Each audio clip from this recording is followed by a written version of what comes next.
When I reported for my first day of work, the office looked nothing like I expected. The route was a desolate series of winding, narrow dirt roads. In the pre-dawn gloom, my headlights strained to illuminate the otherwise unlit path that stretched through scenery that probably looked gorgeous in daylight. The installation ahead of me appeared out of place, like a standard low-rise office building had been lifted from a city center and dropped into the middle of a national park dozens of miles from the nearest major highway. It had an uninspired, angular appearance. It looked remarkably clean and untouched by the surrounding nature, especially in contrast to the vines and ivy that extended from the dense woods to cover patches of the dilapidated walls of the security station and old-timey cabins I'd passed on my journey. The parking lot had only one car, a dusty sedan by the main entrance. I took the spot next to it and, carrying my work bag, approached the glass door. In the reflection, I saw my long, curly hair and the sharp black skirt suit I'd donned. My face, despite my best efforts, betrayed the exhaustion from the long, early commute. I was just grateful to have a job after months of unanswered applications and stressful dead ends. I entered an empty security station. It had everything you'd expect: monitors, metal detectors, scanners, but no employees. "Hello?" I called. When nobody emerged to greet me, I called again. A gravely voice answered, "Coming." At the far end of the room, a middle-aged woman with unkempt black and gray hair and a dark blue jacket appeared. She held an ID card to a reader. A green light flashed. The doors opened. As she neared me, she rolled a wheeled suitcase behind her. "You must be Amanda," she said, extending her hand. "Nice to meet you," I replied, shaking it. "And you are?" She ignored me as she fished through the pockets of her jacket, her suitcase dropping to the floor with a clang. "Just a moment," she mumbled before removing a second ID card, which she handed to me. I took it. It displayed my name and picture. "You'll be needing this," she said. "Don't lose it. Can't open the door without your badge." "Understood." The payroll system automatically records when you swipe it to enter and exit. So if you want your paycheck, make sure to swipe in by your start time, and to not swipe out until your end time. Anyway, I have to get going.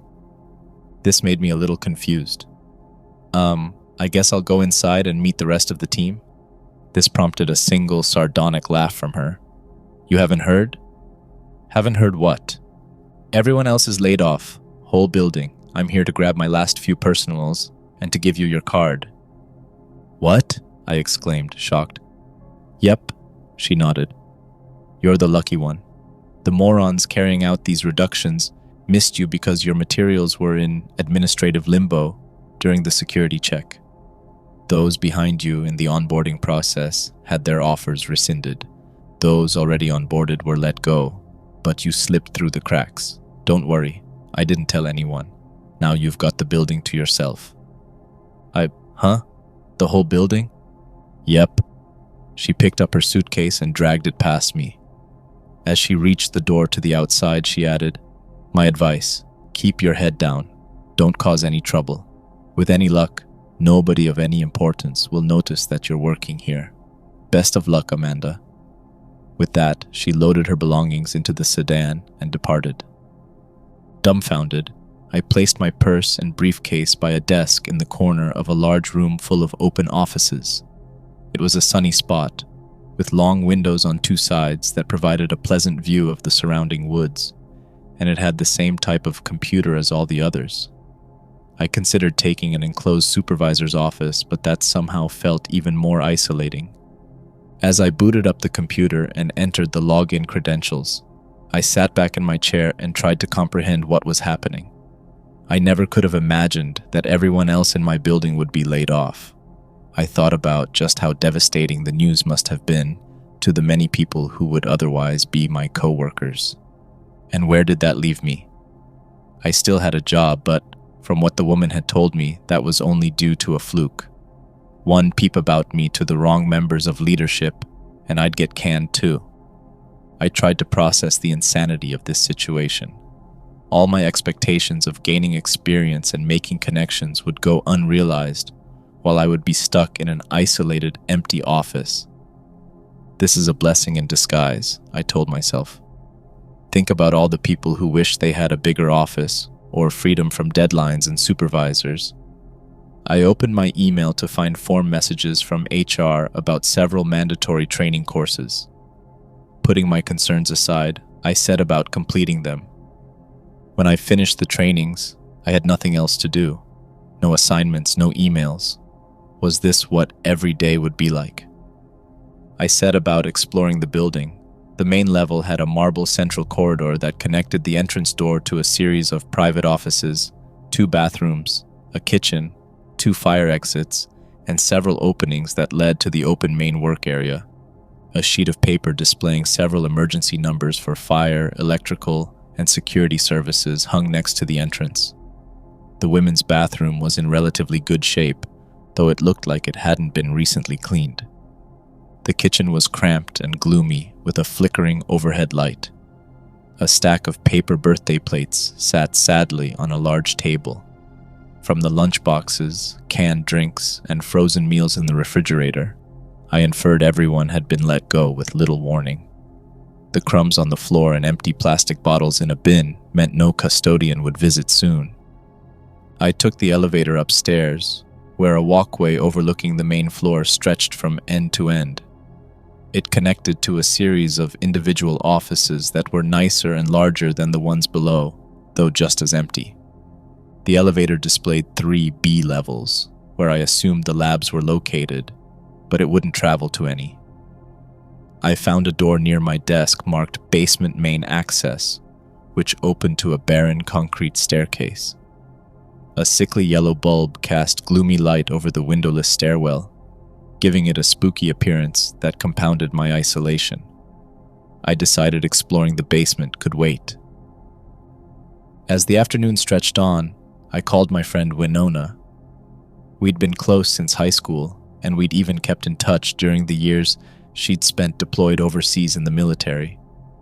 She presently teleworked a part-time tutoring job from the apartment she shared with her boyfriend Tommy, and she tended to not mind calls from me during the day. When I explained my situation to her, she was as astonished about it as I was. "It's so weird being alone here," I confided. "I keep thinking about all the conversation and meetings and laughter that used to fill this place. Now it's all gone and I'm all that's left." "I'd be so freaked out if I were you," she replied.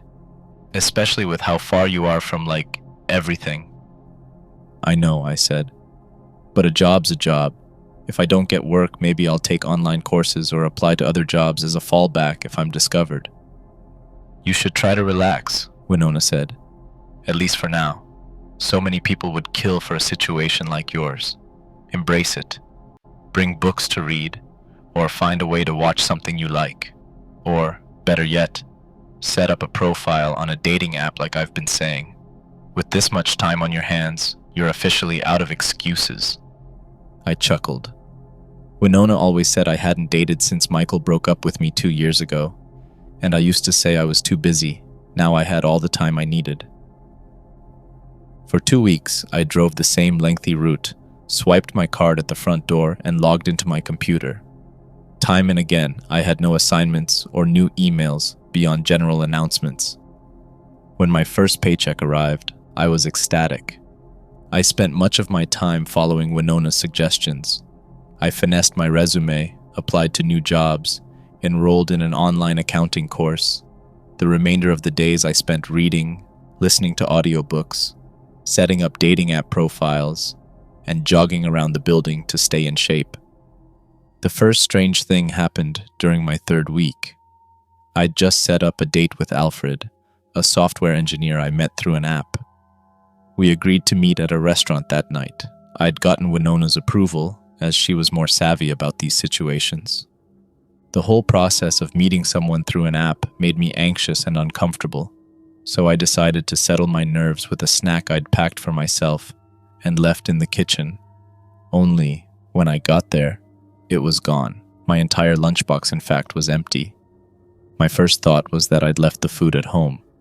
But how absent-minded could I have been to not only forget to pack it, but also take an empty lunchbox? This bothered me, but I shrugged it off. In my rush to leave for work, I must have left the food at home. Excited for the date, I soon forgot about it and pushed through my hunger. The date went well. Alfred was a little reserved, but polite, and he seemed not to judge my hungry self for eating a hefty meal. I liked him, and we made plans to meet again. The next morning, as I packed my food for work, I noticed that there was no extra meal in the fridge. So what happened to yesterday's lunch? There has to be a reasonable explanation, Winona told me. Maybe you forgot to make it, or you ate it and don't remember. Neither sounds likely, but what's the alternative? I don't know, I said, as I sat back in my office chair and admired the view outside. This place is just so eerie. It's like I can sometimes sense all the people who used to occupy it. I feel like they're watching me sometimes. I'm sure it is eerie, Amanda, but no spirit of a laid-off employee ate your lunch, if that's what you're suggesting. She scoffed. Don't be ridiculous. You're right, I sighed. We shifted our conversation to my second date with Alfred, a carnival that Sunday evening. After carefully laying out the used plastic water bottles from the kitchen recycling bin, I took the spherical Outstanding Leadership trophy, which had once been attached to a plastic pedestal, out of one of the upper floor offices. I rolled it across the marble central hallway, delighted when it knocked over 8 makeshift pins. I set everything up again. This time I took a video when I released the trophy, bowling a strike. I flipped the camera to capture my little cheer and sent the video to Winona. OMG, she texted me back. Using your time productively, I see. I giggled. Got to pass the hours somehow. I shot back. Might as well have some fun. A few minutes later, Winona responded again. Amanda, is there someone else in your office today? What? No, why do you ask? I typed back. I waited, perplexed, until my phone buzzed. Winona had sent a screenshot from the end of my video, my victory dance. Look above your left shoulder in the distance, she wrote. I zoomed into the area she described, which consisted of the glass window on a supervisor's office. At first, I didn't notice anything unusual. Then it hit me. The glass reflected a blurred, faint image of a face.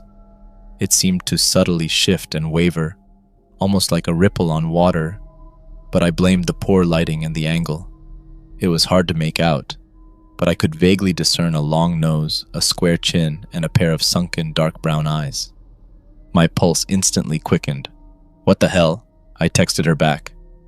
Is someone here? I called out, my voice echoing in the vast, unoccupied space. No one responded. I grabbed my belongings and headed to the exit. I considered calling the emergency security number or leaving early. Maybe it's just an illusion, Winona texted me. Hopefully I'm freaking you out over nothing. Hopefully she was correct. If I called security, that could lead to the consequences I feared. Don't be the horror movie dumbass, I told myself. Just leave. But I also wanted to deal with this. What if it was nothing, and I ended up risking my only source of income for no reason? I turned and faced the main corridor where I'd just been bowling. Nothing seemed amiss. Taking a deep breath, I called Winona. Yeah? She answered. Look, I'm going to try to figure out what happened. I want you on the phone with me. Of course. Good. I took a few tepid steps toward the office where we'd spotted the reflection. When I reached it, it was completely empty. Nervously, I turned to the office across from it, where whatever had been reflected in the glass would have been located. I burst out laughing. This office had posters on the wall and pictures on its desk. Someone had left their personals behind. The posters were of scientists. I recognized Albert Einstein, and the pictures were presumably of the former occupant's family. I explained to Winona the reflection we saw must have been from one of these images. Sure, but do any of them look like the face in that reflection? She asked. Not really, I conceded. But the reflection was so blurry I can't tell for sure anyway. It makes the most sense compared to any other explanation, right? Yeah, she said, though I sensed skepticism. I'm sure that's it. Alfred and I's second date was even better. We'd stayed out late doing cliched things. He won me a stuffed animal, we took a boat ride, and sat on a Ferris wheel. As our compartment ascended, I held my breath, and sure enough, he kissed me. We became that couple kissing passionately as our car rotated. If anyone minded, nobody brought it up. When I got home around midnight, my heart was too full to settle, and it wasn't until hours later I went to sleep. Naturally, this resulted in me fighting to keep my eyes open at work the next day. Fortunately, I didn't have any major tasks. After swiping into the building and sitting down at my desk, I leaned back, closed my eyes, and let exhaustion consume me. My phone awoke me sometime later. It was Winona, asking how my date went. I yawned drowsily, took a few sips from the bottle of water on my desk, and called her back. We talked for a bit as I recapped my evening with Alfred. You're making me want to puke, teased Winona. Y'all are too damn cute, so what's next with him? We're meeting at my place on Friday night, I related. Oh my gosh, said Winona. I'm so excited for you. It's about time you spent the night with a crush. What is that supposed to mean? I shot back defensively. He isn't necessarily, she interrupted playfully. Oh sure, you invited him over for a chaste night of formal conversation and mild flirtation. How indecent of me to imply anything further might occur. Oh, whatever, I nagged as I took another sip of water. We'll see what happens. Just then I felt a soft bump against my neck. What was that? Whirling around, I saw something floating slowly before hitting the ground. It was a paper airplane. Jesus Christ, I muttered, jumping to my feet and in my panic, dropping the water bottle. What's wrong? Asked Winona. Someone threw a paper airplane at me. But you're all alone, right? Hello? I called out to the empty room, my voice once again echoing. This isn't funny, who are you? I glanced everywhere, the upper walkway, the desks, the empty offices, and detected no signs of life. No response? Asked Winona. Nope. I bent down to pick up the airplane. Made from notebook paper, it had words crudely written in blue ink. Bad match. As dread coursed through me, I realized something worse. I hadn't brought a water bottle to work. I ended the call with Winona and grabbed my belongings. On my way out, I took the sheet by the door and, once at my car, called the security number. Ma'am, the gruff-voiced man answered. So you're telling me someone threw a paper airplane at you, gave you a bottle of water, and maybe ate your lunch? Yes, but it's not like that. These aren't exactly felony offenses, ma'am. Had the water been tampered with? I don't think so. When I opened it, the cap snapped, like it hadn't been opened before, and it tasted normal. He paused. So you're sure you want us to send someone all the way out there over this? Yes, I stammered. Someone is stalking me. Please, take this seriously. All right, stay put. We'll have a park ranger there soon. I stayed in my car, eyes focused on the entrance, foot on the accelerator. I was ready to speed off at the first sign of the creep. Finally, an unmarked car with a siren pulled up. The uniformed officer, bright blue eyes in his mid-30s, stepped out. He had a gun holstered at his waist. He tapped on my window, which I lowered. You Amanda? He asked in a deep voice. Yes. Officer Jackson, he replied. I've been briefed on the situation. Want to let me inside? Well, I asked when he emerged a half hour later. He shook his head. No trace of anyone else. You looked everywhere? Yep, he said. Look, ma'am, I think you're telling the truth. But like I said, I couldn't find anything. Not even the paper airplane you mentioned. I can't believe this, I muttered, exasperated. You must have missed it. Ma'am, you're welcome to go look yourself.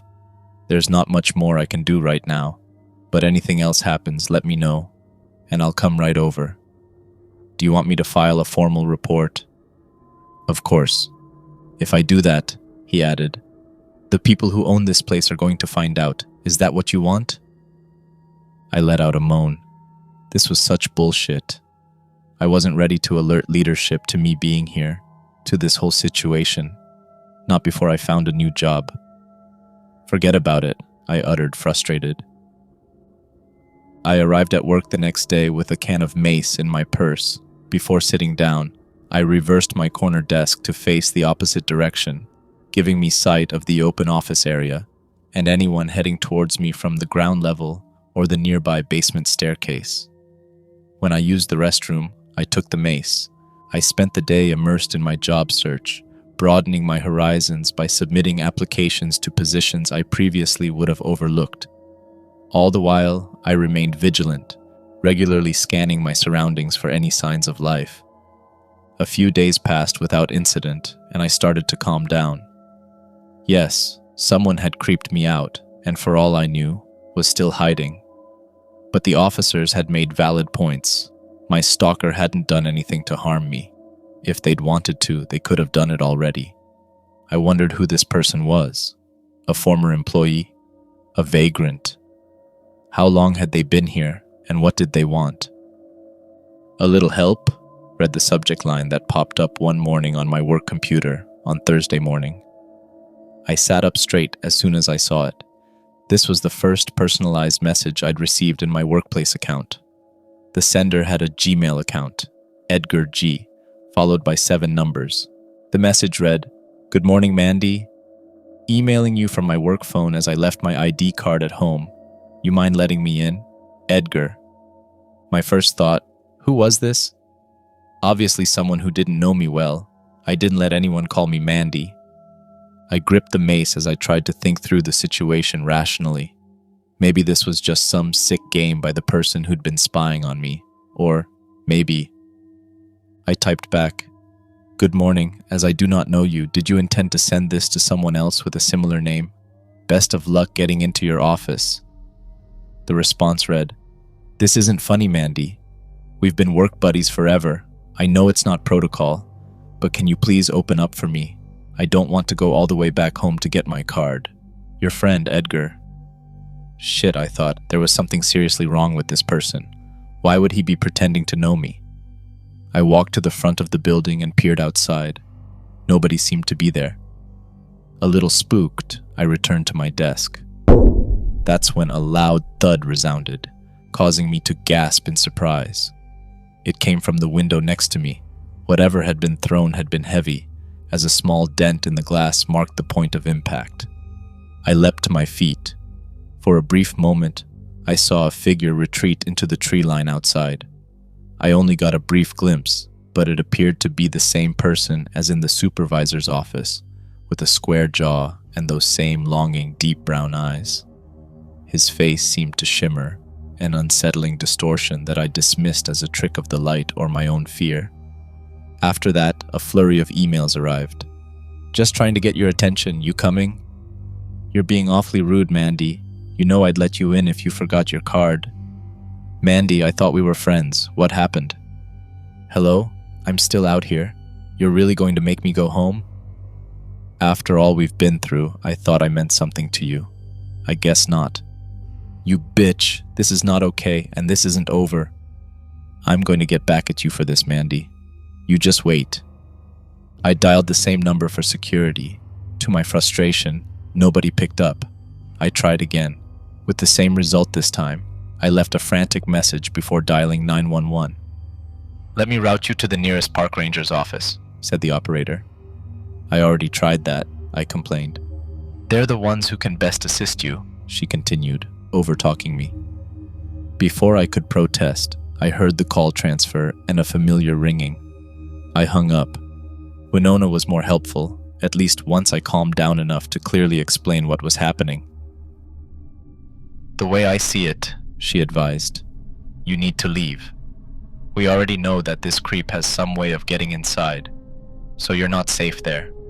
Make sure the coast is clear and, if it is, get in your car and go." "What if he's hiding, waiting for me?" "That's why you'll want to take the pepper spray with you. Don't hesitate to use it." I kept her on the line as I made my way to a second-floor office and peered out a large window overlooking the parking lot. It appeared empty, aside from my car. Seeing no one, I proceeded to the main entrance. I can do this, I told myself before swiping my card to open the door to the security room. Immediately, a dark, hulking figure emerged from behind the security station. "Fuck you!" I roared, activating the spray. Officer Jackson emerged from the bathroom nearly an hour later, face wet and red. "I'm so sorry," I told him, still wondering what he was doing here. "I'll be okay," he said. "I'm trained on this. I just need a bit more time to recover." He'd uttered plenty of expletives after I sprayed him. Fortunately, I'd only gotten off a little before he swiped my arm away, sending the bottle to the ground. "Again, I'm sorry. Don't worry about it, you're just looking out for yourself." I wasn't sure what to say. I didn't expect him to be this polite, especially considering the excruciating pain I'd just forced him to endure.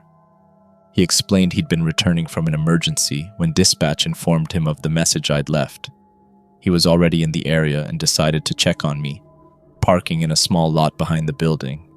He was heading inside, in the publicly accessible security room, and about to call me when I ran into him. For my part, I recounted the creepy emails from Edgar G. Officer Jackson had many follow-up questions, including if I had anyone in my life, like past romantic partners, who might hold a grudge. No, I said. My only ex, Michael, would never do something like this, and I saw the guy, and he's not anyone I know. He jotted down the physical description I provided. So we definitely have a persistent stalker. We're not sure what he wants or if he's a threat. Look, Amanda, how about you stay home tomorrow? I'll devote the day to investigating, okay? My phone rang around 3 p.m. "I got him," said Officer Jackson. A wave of relief swept through me as he described what happened. A man named Lucas had been living off the grid in the national park intermittently for years. He occasionally snuck into buildings, including mine. His point of entry, Officer Jackson explained, was a fire exit carefully wedged open from the outside. I've secured it. I don't know what he was messing with you about, but my arrival last week spooked him back to the woods. And the emails? He stole a cell phone from a hiker, decided to harass you. Probably held a grudge for you calling me. We've got him booked on trespassing and illegally residing in the park. He won't bother you again anytime soon. Thank God, I said. It's my job, ma'am. All in a day's work. It's okay, I'm just glad it's over and sorry for macing you. Maybe you can get me a drink sometime, he chuckled. Look, if you ever need anything, or if anything creepy happens to you again, you know how to reach me. After that, things felt like they were turning around. Alfred and I had a splendid date Friday night. He stayed over, and I slept soundly in his arms. Come Monday, I pulled into work feeling everything was on the upswing. For the first time, I felt secure, even turning my desk back around to face the beautiful view outside. So you texted me that things went well with Alfred, said Winona, when I called her in the late morning. But I want more details. Like what? I jested, knowing exactly what she was fishing for. I told you, we had a nice dinner, and he made breakfast for me in the morning. I'm more curious about what happened between those two activities, Winona retorted. We had a pleasant time, and that's all I'm telling you. Oh God, you're really going to make me work for it, aren't you? I feigned offense. What? I would never do such a thing. I'm assuming you smooched? That made me giggle. You assume correctly. And then? I'm not telling, but I will say he was very good at it. At what? She pried. Winona, don't you have work to do? She groaned. Did you two, I don't know, sleep together? I paused, letting the question simmer.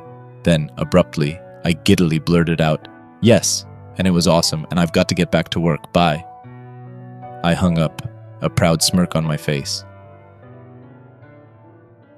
By Tuesday afternoon, my ecstasy had soured slightly.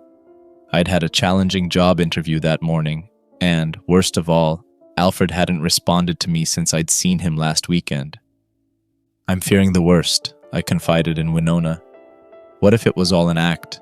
and he's gone now that he got what he wanted. I wouldn't worry, Winona assured me. From what you told me, he's not the kind of guy to sleep with you and then ghost you. I'm sure something came up. You'll probably hear from him tonight or tomorrow. I'm sure you're right, I said. My cell phone buzzed with a new call. Someone's trying to reach me, Winona. I'll call you back. That night, Winona and I met up to celebrate. I had another job lined up, though it wouldn't start for a month. My current job had upsides, no work or annoying coworkers. But I needed to develop skills and make connections to progress in my career. I also needed to get out of this creepy building and out of a job that could end at any moment if leadership noticed my existence. When I arrived at work the next morning, I was nursing a slight hangover from drinks with Winona. I drafted emails to HR, explaining I'd accepted a new position and giving them my last day. My day passed slowly. I read a chapter, took a short nap, and made progress in the accounting course. Near the end of the day, I got up to use the restroom one last time before the long drive home. When I returned, my phone, ID card, and car keys were missing from my desk. What the fuck? I whispered to myself. Meanwhile, emails popped up on my screen from the same Edgar G as before. No, I thought, wasn't this guy in jail?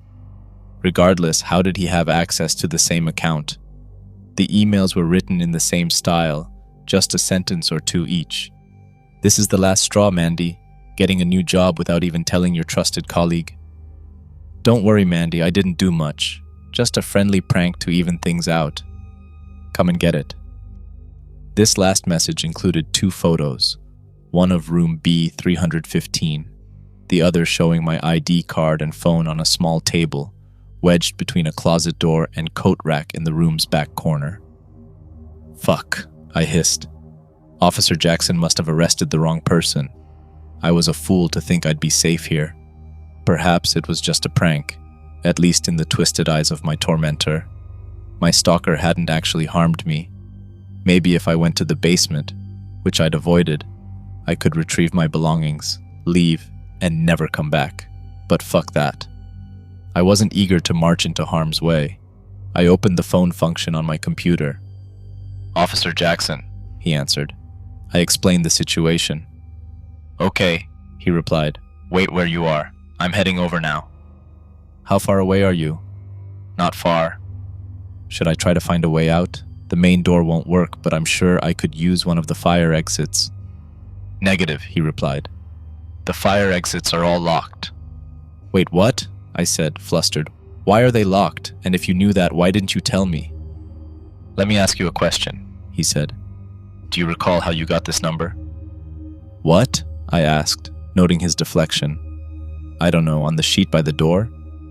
Well, Mandy, what if I told you the same person who's been stalking you put that sheet there? And what if I told you each number listed on it went to the same phone? My jaw dropped as a nauseous feeling fell upon me.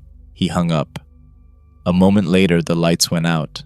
Before my mind could process, I heard his voice say, "Told you I'd be here soon, Mandy." Only this time, it came from several yards in front of me, from a corridor connecting the main hallway with the central open office area. My eyes adjusted to the darkness to make out a figure in a police uniform. I recognized his long nose and sunken dark eyes. Then something strange happened. His face changed, its skin shifting around and contorting. His hair changed color, his nose shrank, and eyes lightened from dark brown to bright blue. Now he looked like... Officer Jackson? I wasn't going to wait down there for you forever, Mandy, he taunted. I'm tired of you playing hard to get. I think it's time I come and take what's mine. Survival instincts kicked in. Before my thoughts caught up, I leapt over my desk. He nimbly sidestepped, blocking me if I tried to run around him. But I wasn't trying to get behind him. If I was going to get out, I'd need the items he'd taken, the items supposedly on a desk in room B315. Instead, I shoved open the nearby basement door and scurried downwards. I flew through the air, nearly losing my balance. As I descended, I saw, for the first time, entrances to levels B1 and B2. Biolab 1 was affixed next to the former, and Biolab 2 next to the latter. Through each glass door, I glimpsed a clean, well-lit hallway, its walls lined with a mounted fire extinguisher and ominous safety warnings. B3 was labeled Storage and Sanitary. I rushed inside. Unlike the 2 floors above, the lights were off, except for a single flickering bulb at the far end, outside a room I recognized from the pictures Edgar G., or Officer Jackson, or whoever he was, had sent me. For a moment, I settled my nerves enough to pause and listen. It occurred to me I hadn't heard my pursuer behind me. Was he even following? Or did he know another way down? I remained uneager to walk into what I was sure was a trap, especially with no guarantee my phone, keys, and ID would still be there. But I also knew I was helpless without the items he'd taken. No way out short of breaking a window, no way to drive, and no way to contact authorities. And it's not like anyone would be looking for me anytime soon. The only alternative was to hide, but I couldn't do that forever. I pressed onwards, hand outstretched ahead in case obstacles awaited in the shadowy corridor. Finally, I reached room B315. Just as in the picture, my missing items sat on the small table, illuminated by a bright desk lamp. I scanned the room. It was plain and largely undecorated. A small set of lockers and 2 wooden crates sat on one side, a closet on the other. As far as I could tell, the coast was clear. I stepped forward. As I reached for my belongings, my foot hit a small string, which snapped. Shit, I thought, realizing I'd activated a tripwire trap. The closet door, triggered by the broken string, burst open. I screamed as a bulky male form fell out. Its weight sent me tumbling. At first, I assumed it was Officer Jackson, but a horrifying sensation fell over me. It was worse. It was Alfred, dead. Oh God, no, I whimpered, crawling from under his corpse. He had deep gashes throughout his back, as if hacked by a long blade. Taped to his shirt was the paper that had flown into me a week earlier, with bad match still displayed. I didn't have time to mourn. I jumped to my feet, grabbed the items, and scrambled back to the hallway.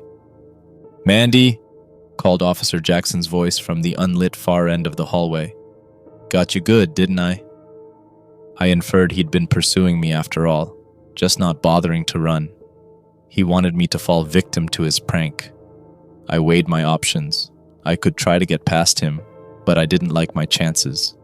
He had a gun. Instead, I darted into the room directly across from B315, hoping to find a temporary hiding place until I could sneak past him. It was a mostly empty storage room. In its center stood an arched wooden structure covered in flowers. I snuck into the closet behind it. I gasped. It smelled disgusting, and I quickly realized why. Another dead body. It was covered by a plastic bag and propped against the wall. Oh God, I thought, realizing who it was. Jesus Christ, this guy had murdered fucking Michael of all people. What the fuck? Why? I slipped behind Michael's body, continuing to fight against the urge to puke as I did so. I heard the door open as Officer Jackson stepped inside. "Mandy, you in here? Come on out already. Like I said, I'm sick of playing games with you. We were just getting started." I listened to him pace about the room. I held my breath as he opened the closet door and peered inside. "Big mistake," he said, my heart dropping. "Breaking up with her. I may be upset with her for the moment, but she's a quality lady. Shouldn't have let her go, Michael." He closed the closet door, and I felt as much relief as someone in my situation possibly could. Officer Jackson opened the door back to the hallway. "No more hiding in the dark, Mandy."